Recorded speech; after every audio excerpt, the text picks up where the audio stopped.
Okey, tadi ada tanya saya tu, Aiman tanya siapa penyanyi. Penyanyi dia Razi Rahman. Artis lama, saya pakai artis lama. Yang nyanyi lagu Rembulan Kesiangan. Oh, Razi ya, Rahman. Razia Rahman. Okey, ada kat YouTube ada. Type ada dalam Juk ada lagu ni. Tajuk dia Perangkap Fitnah. Walaupun dalam lirik tu tak ada perkataan perangkap fitnah, tapi tajuk dia Perangkap Fitnah. Baik. Dalam lagu ni, saya sedang menceritakan tentang situasi yang berlaku kepada masyarakat dan juga pesakit. Kita sedia maklum, cakna tentang drug ni dah melebihi 38 tahun. Okey, 38 tahun kita cerita tentang bak dadah. Dan selama ni kita banyak menuduh daripada kita berbincang tentang isu dadah. Betul. Kita banyak menduduh bincang. Kemudiannya Allah SWT Muhammad, insyaAllah mudah-mudahan perkongsian ni boleh ni. Ini daripada hati ke hati saya bawa kepada masyarakat. Benda yang paling penting untuk mengatasi masalah dadah adalah kita kena betulkan mindset pemikiran masyarakat. Sebab apa? Pemikiran masyarakat telah ditakut-takutkan dengan isu drug. Satu lagi, kita tengok kat sini, Allah SWT Muhammad. Dia orang yang terlibat ni, kita pun memang declare dia pesakit, betul? Ya, pesakit. Ada tak orang kecing manis kena hukum sebat? Tak ada. Ada tak orang yang darah tinggi kena hukum penjara sebab penyakit dia? Okey. Kenapa pesakit yang berbentuk macam ni dikenakan hukuman? Seperti penjenayah. Okey, itu cuma soalan lah.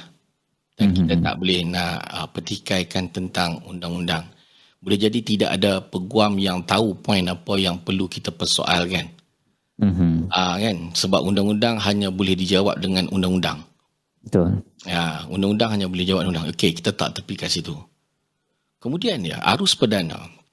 Masyarakat ni telah dididik untuk buat orang takut dengan pesakit ni. Sebab apa? Dia orang ni dianggap macam penjenayah.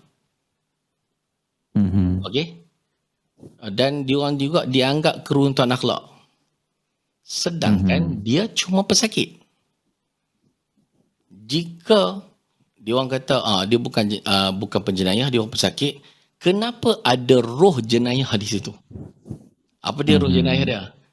Yang tadi lah, penjara, sebat, kena jamin, denda, apa semua.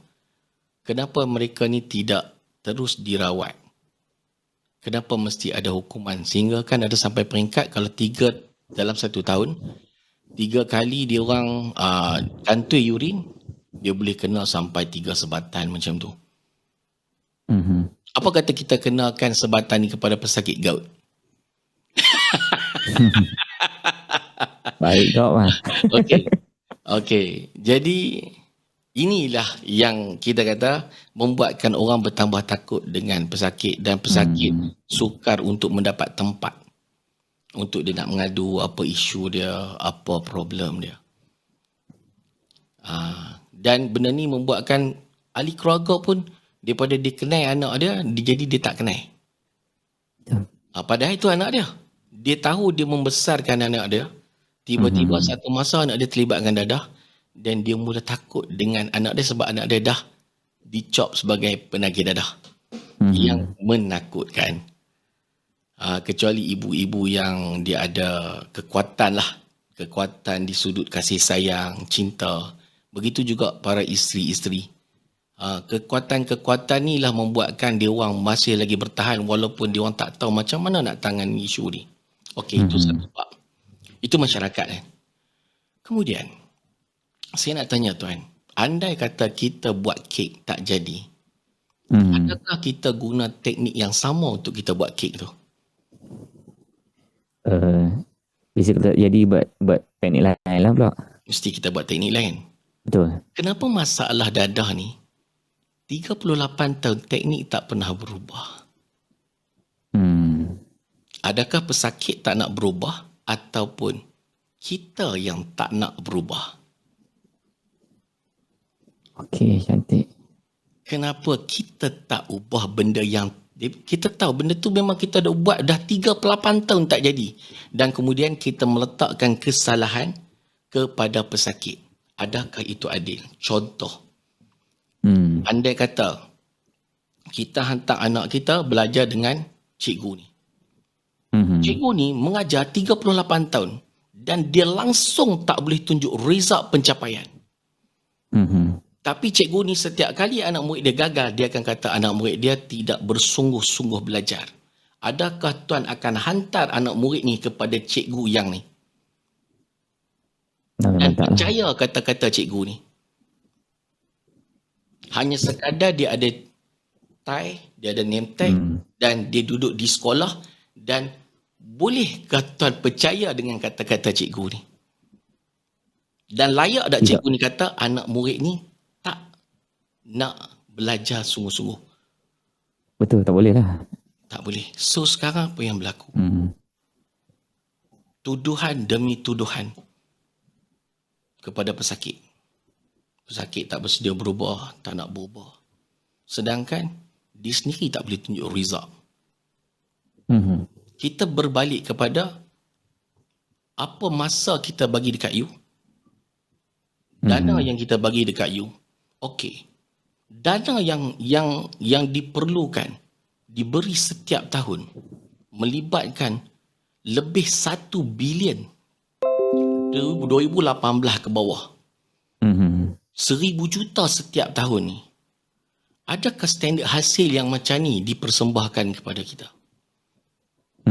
Hanya mengatakan, contohnya kita kata kita upah nelayan. Okey, nelayan, you dah berapa lama tangkap ikan? Oh, kita dah tangkap ikan 38 tahun. You pernah dapat ikan? Oh, ia bergantung kepada laut, dia bergantung pada cuaca, bergantung kepada suasana. Suasana semasa dah. Kita cuma tanya, you pernah dapat ikan ke tak? Jika you pernah dapat ikan, you tunjuk mana ikan tu. Contoh dia, boleh jadi you boleh tunjuk video, you boleh tunjuk you pernah dapat ikan. Kan? Tunjuk dekat kita.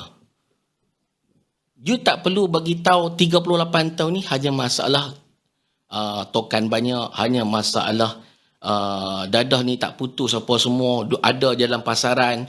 Ini menjadi alasan kita. Kalau macam tu kita semua boleh bagi alasan lah kenapa kita buat dosa. Sebab syaitan masih lagi menggoda kita. Boleh tak kita pakai alasan tu dan kita tak dikira dosa?